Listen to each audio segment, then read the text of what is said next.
गुरवे गौरचन्द्राय राधिकायै तदालये कृष्णाय कृष्णभक्ताय तद्भक्ताय नमो नमः। वन्देऽहं श्रीगुरो श्रीयुतापदकमलं श्रीगुरून् वैष्णवांश्च श्रीरूपं साग्रजातं सहगण रघुनाथान्वितं तं सजीवं साद्वैतं सावधूतं परिजनसहितं कृष्णचैतन्यदेवं श्रीराधाकृष्णपादं सहगण ललिता श्रीविशाखान्वितांश्च। नमो ॐ विष्णुपादाय कृष्णप्रेष्ठाय भूतले श्रीमते भक्तिवेदान्त स्वामिनिति नामिने। नमस्ते सारस्वते देवे गौरवाणी प्रचारिणे निर्विशेषशून्यवादी पाश्चात्यदेशतारिणे। आजनलम्बितभुजौ कनकावदातौ सङ्कीर्तनैकपितरौ कमलायताक्षौ विश्वम्भरौ द्विजवरौ जुगधर्मपालौ वन्दे जगत्प्रियकरौ करुणावतारौ। ॐ नीलाचलनिवासाय नित्याय परमात्मने बलभद्रसुभद्राभ्यां जगन्नाथाय ते नमः। जय श्री कृष्ण चैतन्य प्रभु नित्यानंद श्री अद्वैत गदाधर श्रीवासादि श्री गौर भक्तबिंद। हरे कृष्ण कृष्ण कृष्ण हरे हरे, हरे राम राम राम हरे हरे। ओम नमो भगवते वासुदेवाय। बोलून ओम नमो भगवते वासुदेवाय। ओम नमो भगवते वासुदेवाय। ओम नमो भगवते वासुदेवाय। नारायणं नमस्कृत्य नरं चैव नरोत्तमं देवीं सरस्वतीं व्यासं ततो जयमुदीरयेत्। तमादिदेवं करुणानिधानं तमालवर्णं सुहितावतारम् अपार संसार समुद्र सेतुं भजामहे भागवत स्वरूपम। ग्रंथरा श्रीमद् भागवतम चतुर्थ स्कंधे अष्टविंशति अध्यायेर आज के त्रयोविंशति श्लोक आलोचना प्रसंग मृत्युकालीन व्यक्तिर चिंताधारा से उपलक्षे 894तम भागवत रसमाधुरी सेमिनारे उपस्थित समस्त भक्तमंडल जानाई कृष्ण प्रीति शुभेच्छा एवं अभिनंदन। सर्वप्रथम गुरुपादवत में प्रणाम निवेदन करे तार आशीर्वाद प्रार्थना करी। नमो ॐ विष्णुपादाय कृष्णप्रेष्ठाय भूतले श्रीमते जयपताका स्वामिनिति नामिने। नमो आचार्यपादाय निताय कृपा प्रदायिने गौरकथा धामदाय नगर ग्राम तारिणे।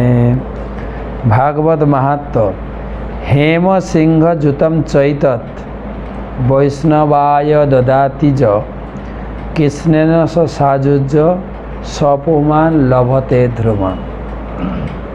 कोनो व्यक्ति यदि भागवतम के स्वर्ण सिंहासने रेखे कोनो वैष्णव के दान करें তিনি মুক্তি লাভ করে বৈকুণ্ঠের সাযুজ্য গতি লাভ করবেন। তো আজকের আলোচনা 23 শ্লোক, সেই সঙ্গে গতকালকে আমরা আলোচনা করেছি জগন্নাথের স্নান যাত্রা, এবং স্নান যাত্রার পরে আমাদের আলোচনা ছিল স্নান যাত্রার এখনও কিছু অংশ বাকি আছে, মহাপ্রসাদের কাহিনী, তারপরে গজবেশ দর্শনের কাহিনী, সেটা আপনাদের শোনাবো। আজকে ভাগবত পাঠটা করি। 23 শ্লোক।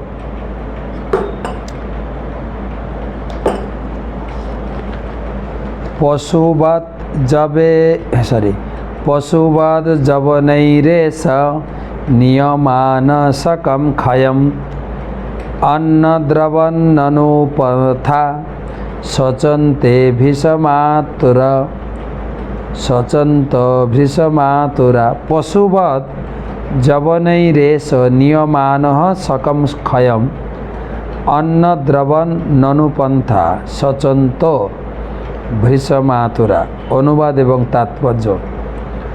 যবনেরা যখন পুরঞ্জনকে একটি পশুর মতো বন্ধন করে তাকে তাদের স্থানে নিয়ে যেতে লাগলো, তখন রাজার অনুচরেরা অত্যন্ত ব্যাকুল হয়েছিল। তারা তো যখন শোক করেছিল, তখন তাদের সঙ্গে জোর করে ধরে নিয়ে যাওয়া হয়েছিল। আমরা রূপক কাহিনী শুনছি। পুরঞ্জন হচ্ছেন এই দেহের আত্মা, আর পুরঞ্জনের পত্নী বা বাড়ির লোকজন হচ্ছে এই শরীর। যখন এই শরীর ত্যাগ করার সময়, এই পুরোপুরি 4টা ক্লাস আলোচনা চলছে, একটু মনে করিয়ে দিই। এই জীবনটা আমরা লড়াই করছি 720 জন সৈন্যের সঙ্গে, যারা লড়াই করতে করতে আমার জীবনটাকে ক্ষীণ করে ফেলেছে। যারা আপনারা আগে শুনেননি, আমরা কতজনের সঙ্গে লড়াই করছি? 720 জন। কে জানেন?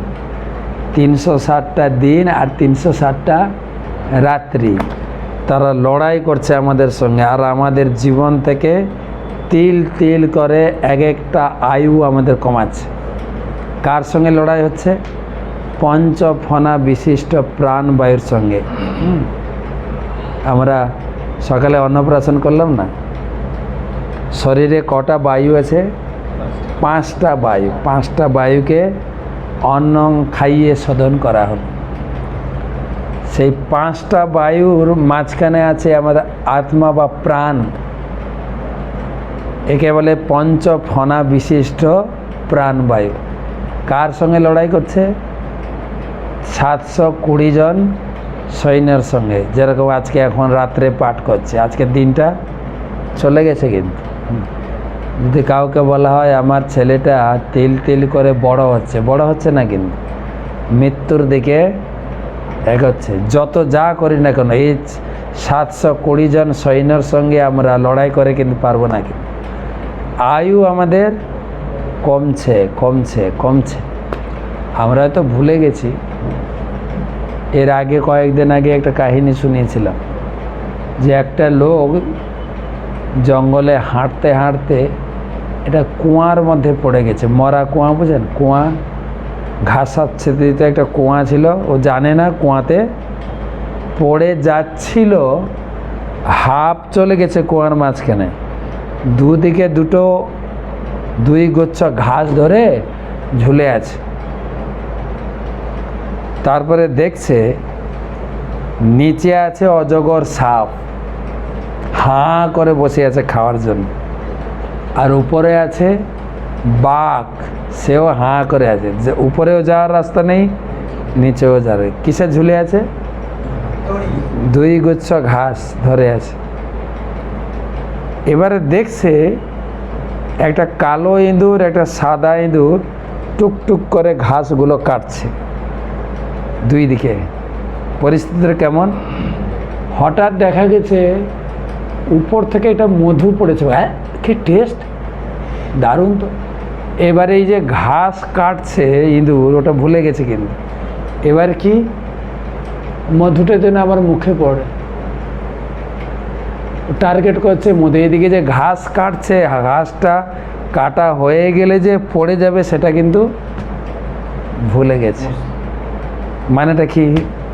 মানে আমাদের আয়ু সাদা ইঁদুর হচ্ছে দিন, কালো ইঁদুর হচ্ছে রাত্রি। আয়ু আমাদের প্রতিদিন ঘাস কাটছে, কিন্তু এবারে নিচে পড়লে নরক, উপরে মুক্তির বাঘ। কোথায় যাব এখন? সব ভুলে গিয়ে এখন সংসারের মধু, এই বাড়িতে ছেলে জন্মালো, ছেলেকে বিয়ে দিলাম, এই না, এই মশগুল করতে করতে, মধু খেতে খেতে সব ভুলে গেছে। আর এসে গেল মৃত্যু। ওদের কাজ কিন্তু ওরা করছে। 720 জন সৈন্য, এই কাহিনী পুরো এটা আলোচনা হচ্ছে, প্রায় 1 মাস ধরে আলোচনা হচ্ছে। এখন হয়ে গেছে 720 জনের সঙ্গে লড়াই করতে করতে করতে করতে আমাকে ফেলে দিয়েছে বিছানায়, এখন মৃত্যুশয্যায়। এবারে মৃত্যুশয্যাতে সে 720 জন সৈন্য আমাকে বেঁধেছে। আমাদের দুটো শরীর, এটা যে স্থূল শরীর আমরা দেখছি, যে একে অপরকে দেখছি, এই শরীর ছেড়ে যেতে হবে। এটা শ্মশানে পুড়ানো হবে অথবা মাটিতে পুঁতে দেওয়া হবে, সমাধি, যে কোনো এক। কিন্তু এর ভিতরে একটা সূক্ষ্ম শরীর আছে, যার নাম হচ্ছে মন, বুদ্ধি, অহংকার। সেটার ভিতরে আত্মাটা বেরিয়ে যাবে, ঠিক আছে? এবারে আমার এই জীবনে কিছু বাসনা পূর্ণ হয়নি, বা আমার কিছু ইচ্ছা, কার উপরে রাগ, কারো ক্ষতি করে, সব প্যাকেজ আছে ওর ভিতরে। ওই সূক্ষ্ম শরীর সহ আত্মা গিয়ে আরেকটা আমরা শরীরে প্রবেশ করব। আমার কর্ম অনুযায়ী আমি মানুষ হতে পারি, দেবতা হতে পারি, অথবা পশু হতে পারি, বা কোনো কীট পতঙ্গ হতে পারে। আমার কর্মের জন্য সেটা বিচার হবে। এবারে সেখানে গিয়ে ধরো এই জীবনে আমি প্রচুর পরিমাণে মাছ মাংস ছাড়া আমার চলে না, মাংস না খেলে হয় না, হ্যাঁ বলে না, সকালে একটা খাবো, 3টে আমিষ আছে, ডিম, মাছ, মাংস। সকালে একটা খাবো, দুপুরে একটা খাবো, রাত্রে একটা খাবো। আমার অভাব কিসের? এইসব শুকনো বৈষম্যের মতো আমি নিরামিষ খাবো, চলে নাকি ওরকম? খাবো। আমাদের একজন গুরুদেব আছেন, বাংলা গুরুদেব, সুবক স্বামী গুরু মহারাজ, উনি হাসতে হাসতে বলেন, হ্যাঁ, রোজ রোজ আন্ডে জম মারেগে ডান্ডে, হ্যাঁ, জম পিঠাবে তোমাকে, আচ্ছা কর। তো আমরা বা অনেক সময় এত ভোগ বাসনা থাকলেও পূরণ হলো না, তখন ভগবান বলবেন তুমি আর বাজার থেকে কিনে রান্না করে খাবে, ওই ঝামেলা বাদ দাও, তোমাকে এমন একটা শরীর দেবো তুমি ধরবে আর খাবে। একটা বাঘের শরীর দিয়ে দিল, ব্যাস। তো আমার এই সূক্ষ্ম বাসনা আর সূক্ষ্ম শরীর সঙ্গে যাবে। তো আজকের শ্লোকে বলছেন সেই সূক্ষ্ম শরীর সহ আত্মাকে বেঁধে ফেলেছে, এবারে নিয়ে যাচ্ছেন। এবারে এই শরীরের হাত, পা, চোখ, নাক, মন, এরা দেখছে আরে আমাদের মালিককে তো ধরে নিয়ে যাচ্ছে। এরা তখন কান্না করে, এই শরীর অবশ হয়ে যায়। মৃত্যুকালীন পরিস্থিতি কেমন হয় এই কতগুলো শ্লোক পড়লে বুঝে যাবে। যমরাজ, তাৎপর্য, যমরাজ ও যমদূতেরা যখন জীবকে জমালয়ে নিয়ে যায় তখন প্রাণ, বাসনা আদি জীবের অনুচরেরা সঙ্গে যায়, সূক্ষ্ম শরীরটা সঙ্গে যাবে। সেই সত্য বেদে প্রতিপন্ন হয়েছে। যম যখন জীবকে বন্দি করে নিয়ে যান, তম উৎক্রামন্তম, প্রাণও তার সঙ্গে যায়। প্রাণ যায়, সমস্ত ইন্দ্রিয়গুলি তার সঙ্গে যায়। বলা হলো না, সূক্ষ্ম শরীরটা তার সঙ্গে যাবে। জীব ও প্রাণবায়ু যখন চলে যায় তখন মাটি, জল, আগুন, বায়ু, আকাশ, এই পঞ্চভূতের শরীরটি জড়পিণ্ডটি এখানে পড়ে থাকে। শরীরের দুটো ভাগ, স্থূল শরীর। এই স্থূল শরীর তৈরি হয়েছে 5টা উপাদান দিয়ে, মাটি, জল, আকাশ, বায়ু, অগ্নি। যেরকম এই বিল্ডিং তৈরি হয়েছে, রড, সিমেন্ট, ইট, পাথরের কুচি, মিনিমাম জল, 5টা জিনিস লাগে। সেরকম প্রত্যেকের শরীর তৈরি হয়েছে 5টা স্থূল উপাদান। কী কী মনে রাখতে হবে? 5টা স্থূল উপাদান মনে রাখতে হবে। 5টা স্থূল উপাদান। ভগবান বলছেন আমার নাম ভগবান।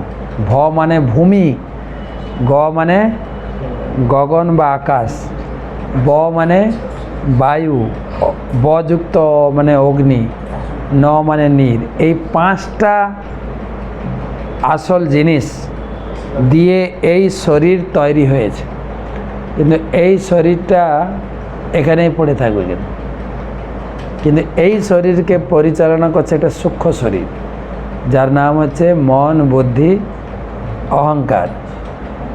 সেই মন, বুদ্ধি, অহংকার, আমার মনের কি বাসনা ছিল, আমি বুদ্ধি দিয়ে কার ক্ষতি করেছি, কার উপকার করেছি, সব ওখানে জমা আছে। কিন্তু ওইটা যাবে মন, বুদ্ধি আর অহংকার। অহংকার আছে তো? নেই, সবার কিছু না কিছু অহংকার আছে। ধনের অহংকার, রূপের অহংকার, পদের অহংকার আছে না? নেই? হ্যাঁ, এপিজে আব্দুল কালাম বলছেন যেরকম 1 ফোঁটা লেবুর রস যদি 100 লিটার দুধে ফেলা হয়, দুধটা কেটে যাবে। 1 ফোঁটা লেবুর রস 1000 লিটার দুধকে নষ্ট করতে পারে কি না? সেই রকম জীবনে অনেক গুণ আছে, একটা অহংকার থাকলে পুরো জীবনের গুণ শেষ। আমি কে জানো, অহংকার। পদের অহংকার, জ্ঞানের অহংকার, রূপের অহংকার আর ধন সম্পদের অহংকার। ভগবান বানিয়েছেন মন, বুদ্ধি, অহংকার দিয়ে বানিয়েছে। কিন্তু আমাদের যারা আমরা ভক্তি জীবনে এসছে, আমাদেরও বড় অহংকার করতে। অহংকার ভালো না খারাপ? অহংকার ভালো খারাপ? খারাপ, এতক্ষণ বুঝালাম। 1 ফোঁটা লেবুর রস যেরকম 1000 লিটার দুধকে নষ্ট করতে পারে, আমার 1000 ভালো গুণ থাকলে একটু অহংকার পুরো জীবনকে, সমস্ত গুণকে নষ্ট করে। অহংকার খারাপ, কিন্তু শাস্ত্রে বলছে অহংকার থাকা ভালো। কোন অহংকার? আমি ভগবানের দাস, কৃষ্ণ দাস অভিমানে যে আনন্দ সিন্ধু, কোটি ব্রহ্মানন্দ নহে তার এক বিন্দু।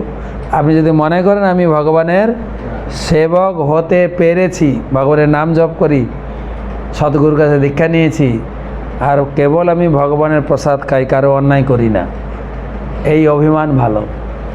আমাদের টাইটেল কি? সবার ভট্টাচার্য, চক্রবর্তী, মান্না, দে সব ভুলে গিয়ে এখন দাস। দাস আবার লোকে ডাকে ও দাস বাবু, দাস আবার বাবু বলেন, দাস বাবু এদিকে আসেন, দাস আবার বাবু। এখানে বলছেন সেই কথা। আমরা যত ধন সম্পদ, টাকা পয়সা, বড় ডাক্তার দেখাই না কেন, এই শরীর টাইম হলেই নষ্ট। হয়তো মনে করতে পারেন আগেকার দিনের লোক, তারা এত ডাক্তার, উন্নত চিকিৎসা ব্যবস্থা ছিল না, হ্যাঁ, এত কসমেটিক্স ছিল না, যার জন্য লোকে সুখে সুখে মরতো। এখন এত সুন্দর কসমেটিক্স লাগাচ্ছি, চকচকে ঝকঝকে থাকছি আমরা আর মরবো না। না না, বরং আগেকার দিনের লোক কসমেটিক্স ব্যবহার করতো না, এত উন্নত চিকিৎসা ব্যবস্থা ছিল না, অ্যাপোলো ছিল না, ভেলোর ছিল না, তাও লোকে 100, 110, 15 বছর বাঁচত। আর এখন এত চিকিৎসা বিজ্ঞান উন্নত হয়েছে, মানুষ 60-70-এ সমাপ্ত, আগে মরবে আগে। তাই এখানে বলছেন জীব যখন তার বিচারালয়ে জমালয়ে যায় এবং যমরাজ স্থির করেন তার পরবর্তী জীবন কী প্রকার শরীর প্রাপ্ত হবে, এই পন্থাটি আধুনিক বৈজ্ঞানিকদের কাছে অজ্ঞাত, তারা জানেই না। তারা শুধু এই জীবনটা নিয়ে চিন্তা করছে। এই যে আমরা এই জীবন পেয়েছি, ভালো মন্দ, সুন্দর শরীর, সুন্দরী শরীর কি আগলি শরীর, সবার শরীর তো একই রকম নয়। হ্যাঁ, যে সুন্দর শরীর পেয়েছে আরও সুন্দর করার জন্য বিউটি পার্লারে দৌড়াচ্ছে, আর যে সুন্দরী নয় সেও মোটামুটি চেষ্টা করছে টাকা পয়সা খরচা করে সুন্দর হওয়ার চেষ্টা করছে না। এই সুন্দর শরীর, অসুন্দর শরীর, স্ত্রী শরীর, পুরুষ শরীর, পশু পাখি, এসব পূর্বজন্মের কর্মের ফল। কিন্তু আপনি দাবি করতে পারেন, আমার কেন ওই বাড়িতে জন্ম হলো না, আমার কেন, আমি এত গরিব কেন, বা আমার শরীরটা রোগ ব্যাধি কেন, আমি একটু ভগবান আমার যে কি হলো, এসব পূর্বজন্মের কর্মের ফল। পূর্বজন্মের কর্মের ফল আমরা সেরকম শরীর লাভ করি। এবারে সেই শরীরটা নিয়ে সন্তুষ্ট থেকে ভগবানের সেবা করো। ভগবান তাই এই জীবনে যা কাজ করব, গত জীবনে যা করেছি এই জীবনে পেয়েছি, সুখ দুঃখ ভালো মন্দ সব পূর্বজন্মের কর্মের ফলে। এই জগৎ দেখা যায় না, কিছু ভালো লোক তার জীবনে কত দুঃখ, আর কিছু লোক অন্যায় আচরণ পাপ করেও বেশ ভালোই আছে। তোরা তো হরিনাম করিস, তো ওদের এত দুঃখ কেন? আমরা তো কিছু না করি ভালো আছি, বলেন লোকে, দেখা যায় না? এসব পূর্বজন্মের কর্মের ফল। আরেকটা হয় পূর্বজন্মের কয়েক জন্মের কর্মের ফল রিজার্ভ থাকে ফাইলে, তো কয়েক জন্ম ভোগ করতে হয়। কিন্তু কেউ যখন ভক্ত হয় না, তার এক জীবনে যত কর্মফল ছিল পাস করাবে ভগবান, একদম তাকে শুদ্ধ করানো হয়। যেরকম দেখবেন এখন তো আমরা এখানে সুরাটি আছে, এগুলো জানেন কি না? আমাদের বাংলাতে যখন হাতুড়ি দা বা বঁটি, সবজি কাটতে কাটতে বঁটির ধার বসে যায়, তারপরে কি করে ধার বাড়ায়? আগুনে পুড়াবে, তারপরে পিটাবে, তারপরে ধার আনবে। তা আমাদেরকেও পিটিয়ে পিটিয়ে ভগবান শুদ্ধ বানাচ্ছে। বা আপনারা তো সোনার কাজ করেন, সোনার খাত কিভাবে বের করে পুড়িয়ে জ্বালিয়ে, বুঝলেন না, শুদ্ধ করতে হবে না? ভগবান সেই রকম ভক্তের জীবনে কিছু কিছু পরিস্থিতি নিয়ে আসেন, যেগুলো থেকে আমাদের জীবনের শুদ্ধতা আসবে। ঘাত প্রতিঘাতে আমার অহংকার যাবে, আমার নম্রতা আসবে। হ্যাঁ, ঠিক আছে, এই জিনিসগুলোকে ভগবান। আর আমাদের কথা ছেড়ে দিন, পঞ্চ পাণ্ডব তো ছিলেন ভগবানের পার্ষদ, ভগবানের আত্মীয় না? ভগবানের নিজের বোনকে বিয়ে করেছিলেন অর্জুন মশাই। তাদের জীবনে কষ্ট ছিল না? না, কষ্ট ছিল কি না? হ্যাঁ, দুর্যোধন ছিল অধার্মিক, যুধিষ্ঠির ছিলেন ধার্মিক, কিন্তু বাস্তব বিচারে কি দেখা গেছে? কে ভালো ছিল? দুর্যোধন ভালো ছিল। তার লোক বল ছিল, রাজ্য বল ছিল, ধন বল ছিল, সব তার হাতে। এমনকি যখন কুরুক্ষেত্রের মাঠে যুদ্ধ শুরু হলো, তখন কার পক্ষে বেশি লোকজন জড়ো হয়েছিল? কার পক্ষে বেশি লোকজন ছিল? দুর্যোধনের পক্ষে। পাণ্ডবের মাত্র কয়েকটা লোক ছিল, পাণ্ডবের হাফ সৈন্য ছিল। কত ছিল? 7 অক্ষসৈনী।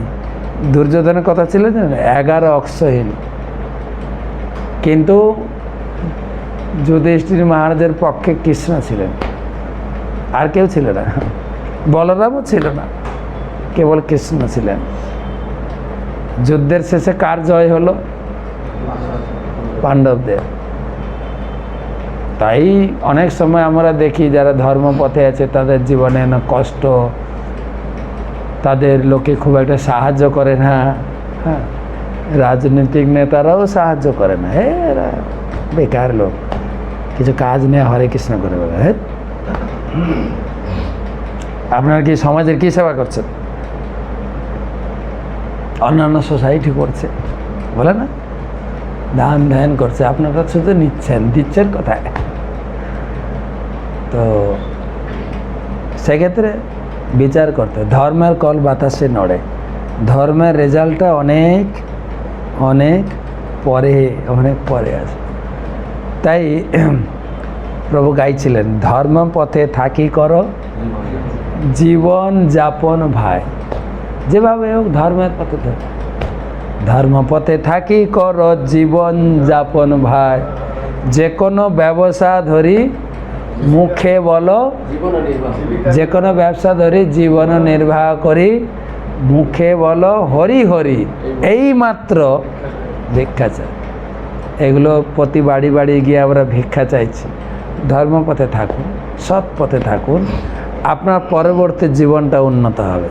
এই জীবনে তো কেটে গেল, ভগবান যে যাকে যা দিয়েছেন সেইভাবে কেটে যাবে, কিন্তু আমাদের লক্ষ্য হচ্ছে নেক্সট লাইফ পথে যাবে। পরবর্তী জীবনটা কিন্তু আমার হাতে নেই, কিন্তু আমার কর্ম অনুযায়ী বিচার হবে, সেটা এখানে বলছেন। মৃত্যুর পর জমালে নিয়ে যাবে, তাই সেখানে স্থির করা হবে পরবর্তী শরীরটি সে কেমন পাবে। তার স্থূল জড়দেহ ত্যাগ করলেও তার বাসনা এবং বিগত কর্মের ফল জীবাত্মার সঙ্গে যায়। যমরা স্থির করেন জীব তার পূর্বকৃত কর্ম অনুসারে কী প্রকার শরীর পাবে। আমি যদি অনেকের উপকার করে থাকি, সেই ধরনের শরীর পাব। তো এর আগেও একটা কাহিনী শুনিয়েছিলাম। দুই বন্ধু, একজন বলছেন, প্রভু আমাকে এমন একটা জীবন দাও, পরবর্তী জীবন, আমি যেন যা পাবো লোককে দেব, শুধু লোকের উপকার করতে চাই, আমি শুধু দান ধ্যান করব। এমন একটা জীবন দাও, আমি যেন সেই মন সেই বুদ্ধি পাই, শুধু দান ধ্যান করব, দেব আর দেব। আরেকটা বন্ধু বলছেন, আমাকে এমন একটা জীবন দাও ঠাকুর, আমাকে কাউকে দিতে হবে না, শুধু নেব, কাউকে দেওয়ার দায়বদ্ধতা আমার থাকবে না, আমি শুধু সবার কাছ থেকে নেব। প্রথমটা কি ছিল? দেব, দ্বিতীয়টা নেব। দুজনেই জন্ম হয়েছে। পরের জন্মে যে দেব বলছে তার জন্ম হয়েছে জমিদার ঘরে, না থাকলে লোককে দেবে কি করে? এবারে যে চাইছিল নেব, তার জন্ম হয়েছে ভিখারি ঘরে। ভিখারি সবার কাছ থেকে শুধু নেয়, দেয় না কাউকে, তো তাকে দিতে হয় না কাউকে, তার বাধ্যবাধকতা নেই। কিন্তু তাদের কাছে কি আমরা চাঁদা চাই নাকি? না তো ভিখারির কাছে না, ও কারোর কাছে বাধ্যবাধক, সে সবার কাছ থেকে নেবে। একটা ইয়াং ছেলে ভালো রেজাল্ট করে পরীক্ষায়, ভালো পড়তে পড়তে এত বিরক্ত হয়ে গেছে, বলছে ঠাকুর আমাকে এমন একটা চাকরি দাও, আমাকে কিছু করতে হবে না, সব লোক কাজ করবে, পয়সা আমাকে দিয়ে যাবে, আমি আর চাকরিতে খাটতে টাটতে পারবো। ওর চাকরি হয়েছে সুলভ শৌচালয়ে, সবাই হিসি করে, ওকে টাকা দিয়েছে, ওকে আর কিছু করতে হবে। ভগবানের কাছে চাওয়া পাওয়ার ব্যাপারে খুব সাবধান থাকতে হবে, কখন যে কি জুটবে। তাই এখানে বলছেন ভালো কর্ম করো, যে কর্মের তিন প্রকার কর্ম, আমি প্রতিদিন গীতা পাঠ করছি, তিন প্রকার কর্ম, কর্ম, অকর্ম, বিকর্ম। কর্ম মানে ভালো কর্ম করো, ঊর্ধ্বগতি হবে, স্বর্গ। বিকর্ম মানে পাপ কর্ম, নরক গতি হবে। অকর্ম মানে ভগবানের সেবা, ভগবানের উপরে আমরা ছেড়ে দিয়েছি, আমি উপরে যাব না নরকে যাব কে জানে, ভগবান। ভক্তবিনোদ ঠাকুর গেয়েছেন যে পশু পক্ষী হয়ে থাকি স্বর্গে বা নিরয়ে, আমার জীবনটা পশু হোক মানুষ হোক যা আসে না, কিন্তু আমার একটা বাসনা হচ্ছে তব ভক্তি রহু ভক্তি বিনোদ হৃদয়ে, আমি পশু পাখি জীবন পাই, মনুষ্য জীবন পাই, তোমার চরণে যেন ভক্তি থাকে। পশুরাও ভক্তি করছে না, করছে কি না? আমাদের মায়াপুরে দুটো হাতি আছে, বিষ্ণুপ্রিয়া লক্ষ্মীপ্রিয়া, হ্যাঁ, এমনি চললে পাগলামি করে, ঠিক রাধা মাধবকে পিঠে বসিয়ে দিলে হাজার হাজার লোকের মাঝখানে ধীর ধীর করে হাঁটছে। যখন ভগবানকে ভোগ লাগানো হয় চুপ করে চোখ বন্ধ করে থাকে, যখন ভোগটা হয়ে যায় খুব লাফালাফি করে খাবে, হ্যাঁ হ্যাঁ, শুধু হাঁ করে খাওয়া, খুব সুন্দর। পশু জন্মেও সেরকম ভাবনা আছে কিন্তু পশু। আগে একটা আমাদের মায়াপুরে গরু ছিল, খুব বড়, তো পদযাত্রাতে হাজার হাজার কিলোমিটার, তার বয়স হয়ে যায়, মায়াপুরে থেকে যায়। ঠিক দর্শনার্থীর সময় এলে আসবে টুকটুক করে হেঁটে হেঁটে গোসলা থেকে, সকালে হাঁটা শুরু করে, ও এতটুকু রাস্তা হাঁটতে ওর অনেক সময় লাগে। বড় বড় সিং, খুব বড় গরু ছিল, এখন নাই, প্রাপ্তি হয়ে গেছে। হাঁটতে হাঁটতে হাঁটতে হাঁটতে ঠিক দর্শনার্থীর সময় মন্দিরে ঢুকবে, কেউ বাধা দেবে না তাকে, দাঁড়িয়ে থাকবে চুপ। ঠিক মন্দির খুলবে, গোবিন্দ আদি পুরুষম হবে, দেখে দিদির করে বেরিয়ে, আর ঝটকা করে জল পড়ে চলতে ছিল, আমি দেখেছি নিজের চোখে। তো এটা মৃত্যু হওয়ার পরে তাকে সমাধি দেওয়া হয়েছে মায়াপুরে, সমাধি আছে মায়াপুর গোশালার কাছে। তো পশু পাখিও ভগবানের প্রতি ভক্তি যাজন করে, সেজন্য ভক্তিবিনোদ ঠাকুর বলছেন পরবর্তী যেমন আমি পশু পাখি হই মানুষ হই তাতে যায় আসে না, একটাই প্রার্থনা তোমার চরণে যেন ভক্তি থাকে, যে জীবনে থাকি না কেন, যেখানে আমার জন্ম হোক না কেন। তো একটা শ্লোকে তো অনেক সময় চলে গেল, আজকে আর ভাগবত পড়ছি না।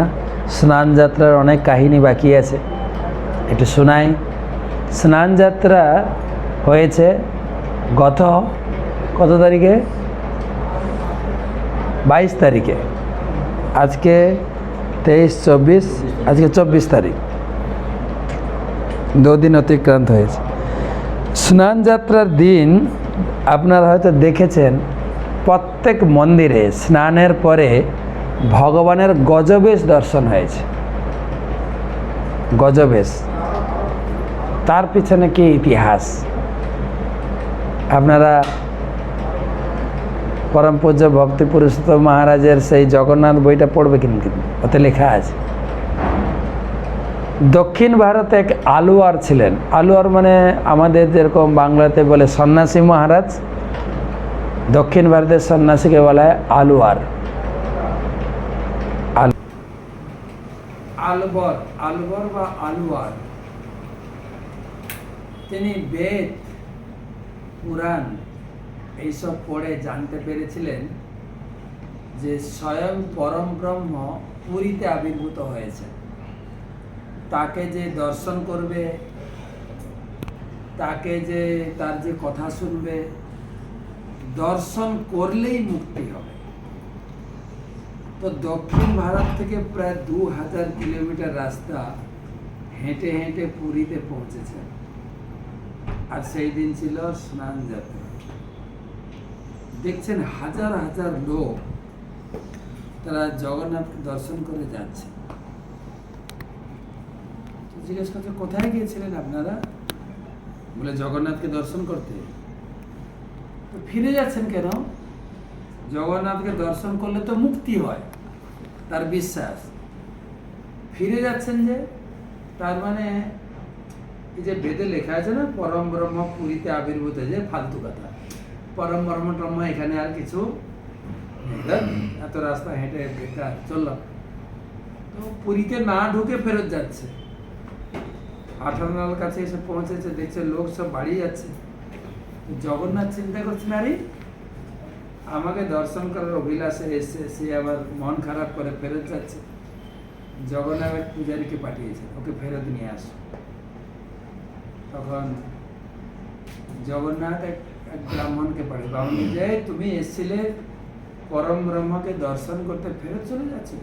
না না না, পরম ব্রহ্ম টম্ম এখানে কেউ নেই, এসব ফালতু কথা।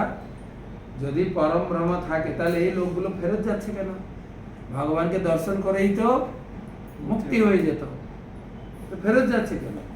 দাদা ভালো কথা শুনো, জগন্নাথ হচ্ছেন কল্পতরু, যে যা কল্পনা করে, বাঞ্ছা কল্পতরু, যে যা বাঞ্ছা করে তাকে দেয়। তো তুমি এসছো মুক্তি পেতে, তোমার মুক্তি হবে, কিন্তু এরা এসছে জগন্নাথকে দর্শন করব, দর্শন করে গিয়ে ঘরে গিয়ে ভালো করে সুখ ভোগ করবো, জগন্নাথের প্রসাদ খাবো আর থাকবো, তাই করে যাচ্ছে। তারা কেন মুক্তি পাবে। তুমি চলো জগন্নাথকে দর্শন করো। তো বুঝিয়ে সুঝিয়ে তাকে নিয়ে গেছে। আর ওই দিন ছিল স্নান যাত্রা। স্নান মণ্ডপে আপনারা দেখেছেন না অনলাইনে পুরীতে কিভাবে স্নান হয়, অনলাইনে সারাদিন লাইভ দিয়েছে। আর সেই রকম আমাদের ইস্কনে করা হয়, কিন্তু ইস্কনের নিয়মটা আলাদা। ইস্কন সবাইকে সুযোগ দেন স্নান করতে, কিন্তু পুরীতে কেবল পান্ডারা স্নান করে। সেই সোনা কুয়ার জল দিয়ে স্নান করানো হয়, আর লক্ষ লক্ষ লোক অপেক্ষা করে স্নান দর্শন করার জন্য। আর সেখানে স্নান হচ্ছে, কাঁসর বাজছে, শঙ্খ বাজছে, ব্রাহ্মণেরা স্তুতি, বেদ স্তুতি করছে, অনেক মন্ত্র পড়ছে, আর এই নিচে দাঁড়িয়ে দেখছে। এই ছিল গণেশের ভক্ত। কিসের ভক্ত? গণেশকেই ভগবান বলে মানত দক্ষিণ ভারতের আলো। ও দেখছে তিনটা ঠাকুর, এত বড় বড় চোখ, এ কি করে পরম ব্রহ্ম হয়? আমার পরম ব্রহ্ম তো সুর থাকে, গণেশের সুর থাকে, কিরকম দেখতে, এ পরম ব্রহ্ম না, এ আরাধ্য ভগবান না। আবার মন খারাপ করে পালায়। তখন ভগবান নিজে ব্রাহ্মণের বসে, যাই আসো আসো, তোমার পরম ব্রহ্মকে দর্শন করা। হতে হতে ভগবান গণেশের রূপ ধারণ করেছে। গণেশের রূপ মানে গজবেশ। গজ মানে হাতি, হাতির মাথা লাগানো হয়েছিল। গণেশের মাথা কেটে গিয়েছিল, এর কাহিনী আছে, সেটা শুনতে চাইলে প্রশ্ন করবেন, আবার শোনাবো আপনাকে। হ্যাঁ, সেই গজবেশ, সেই গণপতি ভট্টকে সেই তার স্মৃতি রেখে এখনো স্নান যাত্রার দিন গজবেশ দর্শন করা হয়। বলরাম এবং জগন্নাথ গজবেশ, জগন্নাথের সাদা সুর, জগন্নাথের কালো সুর, বলরামের সাদা সুর, আর সুভদ্রা পদ্মমুখ বেশ পরানো। আর সেই দর্শন করে এখন মন্দির বন্ধ হয়ে গেছে কাল থেকে। ভগবান এখন জ্বর হয়েছে, ভগবান এখন ওষুধ খাচ্ছেন। ভাত ডাল সবজি খান না জগন্নাথ। যেখানে আশেপাশে মন্দির আছে আপনারাও যাবেন, মন্দির থেকে জগন্নাথের ঔষধি প্রসাদ নিয়ে আসবেন, খাবেন ওষুধ প্রসাদ। আমাদের যে এই জন্ম মৃত্যু জরাব্যাধি ভোগ বাসনার জ্বর থেকে মুক্ত হয়ে যাবে সেই ওষুধ যদি খায়। পাঁচন আর স্পেশাল ভোগ দেওয়া হয়। এখন রাইস ডাল সবজি চলবে না জগন্নাথ। কি জ্বর ব্যাধি হলে একটু প্রোটিন জাতীয় খাবার খেতে হয় না, প্রোটিন, ডাক্তাররা বলে প্রোটিন জাতীয়, একটু ভাজা পোড়া টেস্টি। যখন করোনা হচ্ছিল ডাক্তার কি বলছিল? টেস্টি খাবার খাওয়া। জগন্নাথ এখন কোয়ারেন্টাইনে আছেন না, 14 দিনের কোয়ারেন্টাইন। টেস্টি খাবার, স্পেশাল ড্রাই ফ্রুটের তৈরি ভালো বন্ধ জগন্নাথ খাবেন। আর এক প্রকার ওই কি বলে পাঁচন জগন্নাথ খাচ্ছে প্রতিদিন, সেটা লাগে। আর সুন্দর করে এক এক দিন এক একটা রেসিপি খাওয়ানো হয়। কখনো বিষ্ণুভোগ জানেন তো? বিষ্ণুভোগ খান না, যেরকম আমরা খাই বিরিয়ানি। আমাদের এক মহারাজ বলছে অন্য ধর্মের লোক বিরিয়ানি বলে, আমরা কেন বিরিয়ানি করবো? পরম পূজ্য শ্রী শ্রীমান ভক্তি বিলাস গৌরচন্দ্র মহারাজ, আমরা বিরিয়ানি বলবো না, আমরা বলবো বিষ্ণুভোগ। কবে বিষ্ণুভোগ, কবে লাগবে ফ্রাইড রাইস, কবে বোনা খিচুড়ি, গিলা খিচুড়ি না, বোনা খিচুড়ি, শক্ত শক্ত ঝুনা ঝুনা, মানে শুকনো খাবার জগন্নাথকে খাবে, তাহলে জ্বর থেকে ভালো হয়ে একটু তাকত আসবে ভগবানের শরীরে। আর ড্রাই ফ্রুটের তৈরি বিভিন্ন প্রকার রেসিপি, তারপরে ভাজা, আলু ভাজা, কুমড়া ভাজা, বেগুন ভাজা, সব ভাজা পোড়া জগন্নাথকে খাওয়াবে। পিঠে এই সময় খাওয়াবে। তারপরে জগন্নাথ ধীরে ধীরে জ্বর থেকে সুস্থ হয়ে রথের আগের দিন দর্শন দেবে। এখন আমাদের চোখের ফার্স্টে জগন্নাথের দর্শন হবে না, যার যার বাড়িতে জগন্নাথ ঠাকুর আছেন, জগন্নাথের ছবি আছে, সব বন্ধ, সব বন্ধ। দর্শন হবে কবে? রথের আগের দিন। নাম হচ্ছে নেত্র উৎসব। গত একাদশীতে আমরা করেছি পেটের ফাস্টিং, নির্জলা উপবাস করেছি না? নির্জলা করার পরে শুধু ঘন ঘন পালনের টাইম লেগেছে, কখন খাবো, আর বেশি করে খেয়েছি, হ্যাঁ যা পেয়েছি। 3 বেলার খাবার একসঙ্গে। আর এই ছিল একদিন পেটের ফাস্টিং। এখন চলছে চোখের ফাস্টিং। 14 দিন জগন্নাথ দর্শন হবে না। 14 দিনের পরে রথের আগের দিন দর্শন দেবে নবরূপে। সারা বছর জগন্নাথকে স্নান করানো বা ওই যে বিভিন্ন ড্রেস পরাতে পরাতে কিছু কিছু রং উঠে যায়। তো এই 15 দিনের ভিতরে আচ্ছা করে ভগবানকে শৃঙ্গার করা হবে, আর মা লক্ষ্মীর হাতে সেবা নেবেন, ভালো মন্দ খাবেন, খাওয়া দাওয়ার পরে সেজে গুজে রথের আগের দিন দর্শন দেবেন। এত সুন্দর দর্শন, সেই দর্শনের নাম হচ্ছে নেত্র উৎসব। দর্শনের নাম নির্জলার পরের দিন ছিল পেটের উৎসব, আর এটা হবে নেত্র উৎসব। ভগবানকে দর্শন করে ভক্তরা ঘন্টার পর ঘন্টা তাকিয়ে থাকবেন, যেন চোখ দিয়ে পান করবেন, চোখ দিয়ে পান করেন। নেত্র উৎসব। আমি বলছিলাম পুরীতে ওই দিন বিশেষ করে লোকাল লোকের ভিড় প্রচুর, মারাত্মক ভিড় ওই উৎসবটা দেখার জন্য। জগন্নাথকে সেই নবরূপে দর্শন করব, দর্শন করার জন্য এত ভিড় হয়। আর জগন্নাথের মন্দিরে ঢোকার রাস্তা তো খুব ছোট, এত ঠাসা ভিড় হয়, 2-4টা অ্যাক্সিডেন্ট হয়, চাপা পড়ে, লোক কাউকে মানবে না, একদম ঠেলে আপনাকে মারিয়ে চলে যাবে। মানে ভগবানকে দর্শন করার লালসা যেরকম হয় না, আপনার খিদে লেগেছে, এখানে যখন প্রসাদ বিতরণ করা হবে আপনি আর লাইন টাইন মানবেন না, পিছনে থাকলে সামনে ঠেলে মেলে, কেউ যদি একটু ধাক্কাতে তাকে মেরেও দেয়, তাই না? খিদে লেগেছে।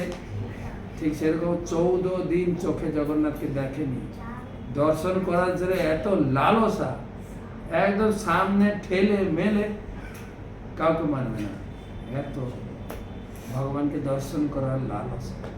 সেই উৎসবের নাম নেত্র উৎসব। তারপরে ভগবান প্রথম। তো আজকের মহাপ্রসাদের কাহিনীটা শোনা হলো না। মহাপ্রসাদ কাহিনী শুনতে গেলে অপেক্ষা করতে হবে। তো নারদ মুনি 12 বছর পরে প্রসাদ পেয়েছিলেন, আমরা না হয় 2 দিন ওয়েট করছি। কালকে মহাপ্রসাদের কাহিনী বলবো। অনেক রাত হয়ে গেছে আজকে। সবাইকে ধন্যবাদ জানাই। শুভরাত্রি।